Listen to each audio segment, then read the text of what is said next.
நல்ல திரைக்கலைஞன், நல்ல இசைக்கலைஞன், இது எல்லாத்தையும் தாண்டி ஒரு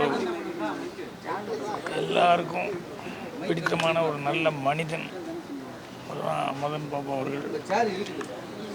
அவர் சிரிக்காத ஒரு முகத்தை இன்றைக்கி தான் பார்க்குற ஒரு சூழ்நிலை வந்தது. ரொம்ப கஷ்டமாக இருக்குது. என்னுடைய படங்களில் நடிச்சிருக்காரு, பூர்ணிமா கூட நடிச்சிருக்காரு.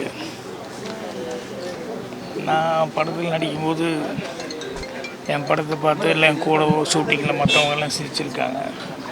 ஆனால் நான் கூட நடிக்கும்போது சிரிப்பு அடக்க முடியாமல் அவஸ்தைப்பட்டது அப்படிங்கிறது மதன் பாபு அவர்கிட்டையும் கொச்சின் அனீபான்னு ஒரு நடிகர், அவர் இறந்துட்டார். இவங்க 2 பேர்த்து கூட நடிக்கும்போது தான் என்னால் சிரிப்பையே கண்ட்ரோல் பண்ண முடியாத அளவுக்கு அவஸ்தைப்பட்டேன். அவ்வளோ என் மனசுலேயே அந்த அளவுக்கு இடம் பிடிச்சிருக்காங்க போது ஜனங்க மனசுலேயும் அந்த அளவுக்கு அவங்க இடம் பிடிச்சிருக்காங்க. ஸோ குறுகிய காலம்தான் அவர்கிட்ட எனக்கு பழக்கம் இருந்தாலும் ரொம்ப காலமாக சினிமாவில் பழகின மாதிரி ஒரு ஃபீலிங்காக இருக்குது. ஸோ எல்லாருக்கும் வர மறைவு அவருக்கும் வந்துருச்சு. ரொம்ப மனசு கஷ்டமாக இருக்குது. அவங்க குடும்பத்தில் இருக்கிறவங்க,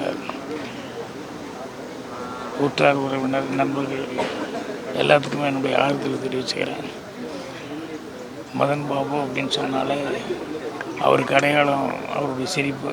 அந்த சிரிப்பு இனிமேல் தெரியல தான் மீண்டும் மீண்டும் பார்த்துக்கணும். அவர் ஆத்ம சாந்தியிற்கு இறைவனை பிரார்த்தனை பண்ணிக்கிறேன். மதன் பாபு சார் ஒரு நம்ம இண்டஸ்ட்ரிக்கு கண்டிப்பாக ஒரு பெரிய லாஸ். அவரோட சிரிப்பு இன்னும் கூட எல்லாரோட காதில் அப்படியே போயிட்டே இருக்கும்.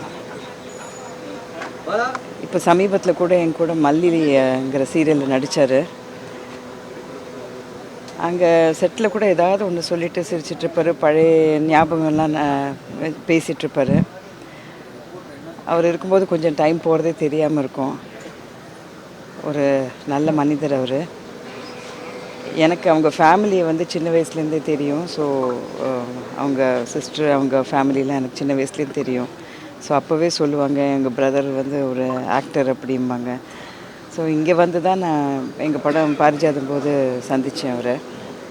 அதுக்கப்புறம் அவரோட படம்லாம் பார்த்து எப்போவுமே நாங்கள் எல்லாருமே ரசிக்கிறது உண்டு. ஏன்னா எப்போவுமே சிரிக்க வச்சுட்டே இருப்பார் அவர். ஸோ நம்ம ஒரு நல்ல கலைஞர், நம்மளுக்கு ஒரு பெரிய லாஸு. அவரோட இழப்பு பெரிய லாஸு. யார்கிட்ட சொன்னாலும் ஐயோ அவரா அப்படி, ஐயோ சிரிச்சிட்டே இருப்பார், நல்லா இருக்குமே அவரோட இது பண்ண படம் பார்க்கும்போதே ரொம்ப ஜாலியாக இருக்குமே அப்படிம்பாங்க. ஸோ